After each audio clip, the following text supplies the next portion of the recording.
Hey everybody, I'm Eric Flowers, your Indian River County Sheriff, back here for the second half of In the Know at IRCSO. Again, this is a special On the Hunt investigations version.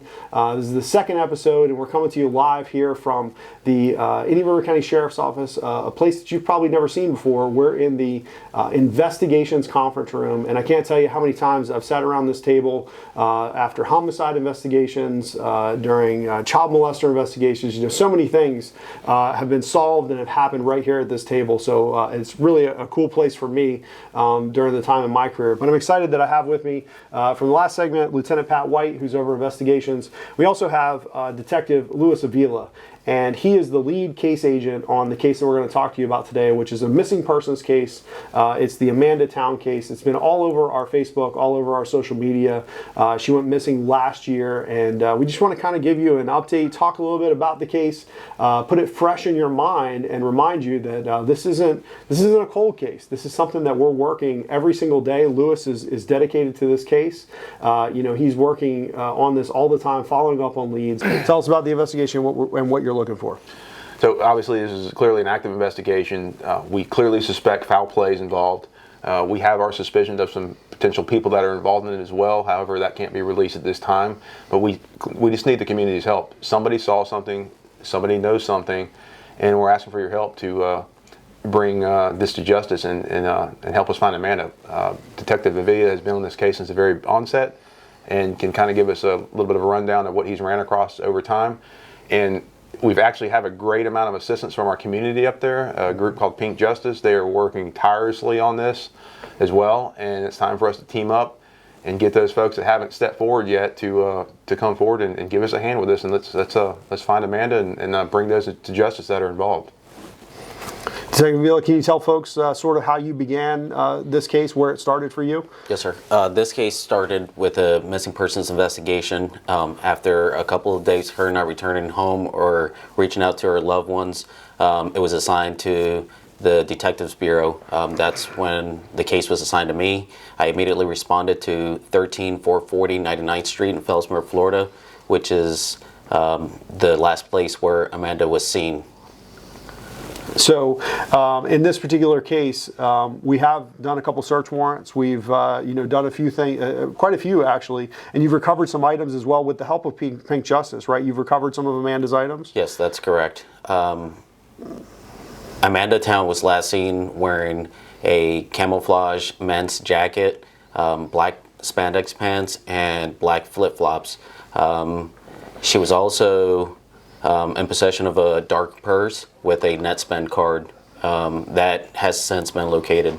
And that was located not too far from the last place that she was seen. It was like on the edge of a canal bank, right? Correct. That was located inside a canal bank, a few blocks away from that residence. And now we've had hundreds of hours out there searching, not just us, but Pink Justice. We've had our agriculture and marine folks out there using our helicopter, using our airboats. We've been all over the place out there, and we know that somebody out there knows what happened to Amanda. And so, speaking to the public that's out there, and there's no tip that's too small, right? That is correct. Anything can help us.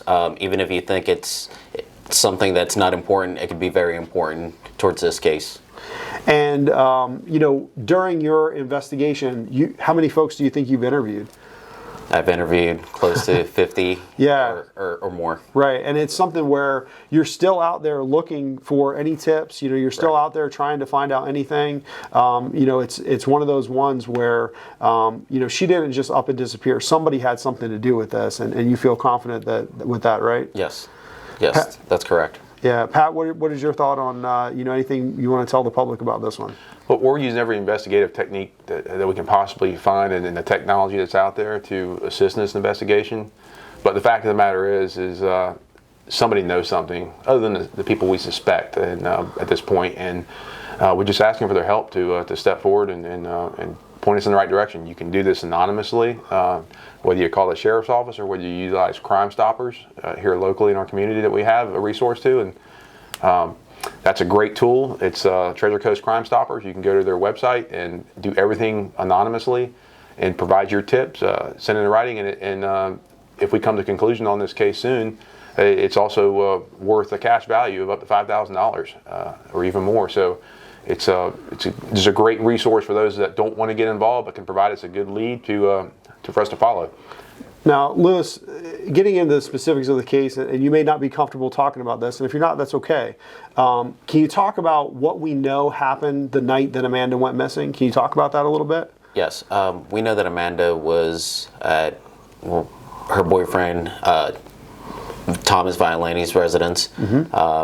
She was taken to the hospital in Sebastian. She was then discharged from the hospital.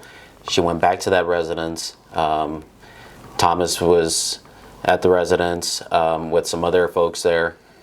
She was then taken to this residence here, 13440 99th Street, somewhere between 1 and 2 in the morning.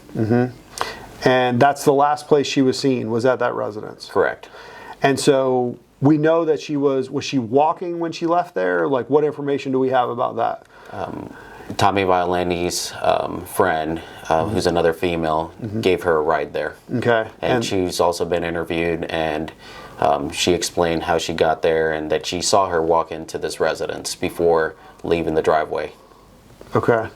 And so, you know, there's details, there's folks, the map is up behind Detective Avila there of the last place that she was seen.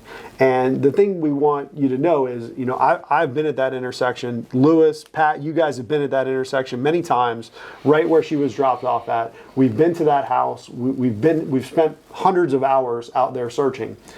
The residents of Fellsmere who live out that way, who pass by that intersection every day, may have seen something during that time that may seem absolutely trivial to you. It might be that, you know, that night you were out to get gas in your car, or you were out to get cigarettes or something, and you saw her walking, or you passed the car that dropped her off.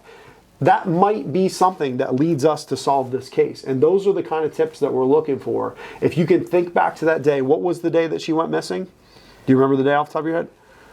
It was, I believe it was March 2nd, 2020. March 2nd, 2020. And we started our search right after that.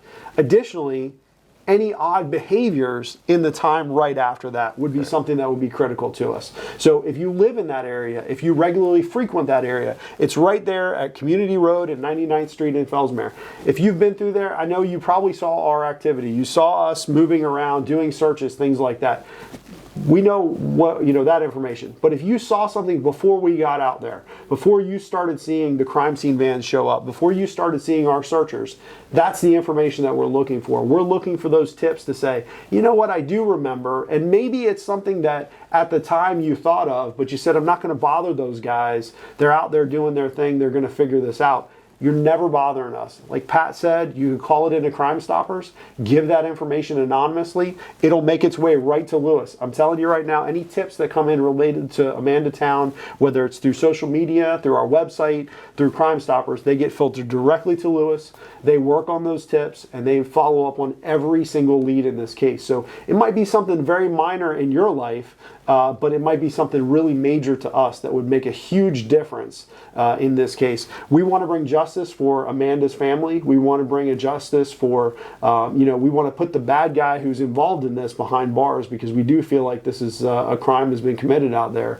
And, you know, if it was your family member, you would want closure, and you would want justice too. So somebody out there knows something, and we're looking for your help. Pat? That's exactly it. The community's help is what's going to solve this case. We'll utilize every bit of technology we can on our end, but keep us working on it, and keep us pointing in the right direction. And I can promise you that these detectives, myself and the sheriff, will spend countless hours and all hours of the day and night to track these people down that are involved and bring closure to this case. And I'd like to think a positive ending to it, but if not, it's important to bring closure to the family that's involved of what happened that night. And we're asking for your help. Thanks for tuning in to In the Know at IRCSO. This is the second episode. We'll be pushing these out pretty regularly to you. This is the first one that we've done featuring investigations. I think that it'll probably be quite popular. I think people are interested in hearing about our active investigations, where we're at, and what we're looking for. We'll continue to provide you with that information as well as other things that are happening here in and around the Indian River County Sheriff's Office. Thanks for tuning in. I'm proud to serve as your Indian River County Sheriff, and we'll see you next time on In the Know at IRCSO.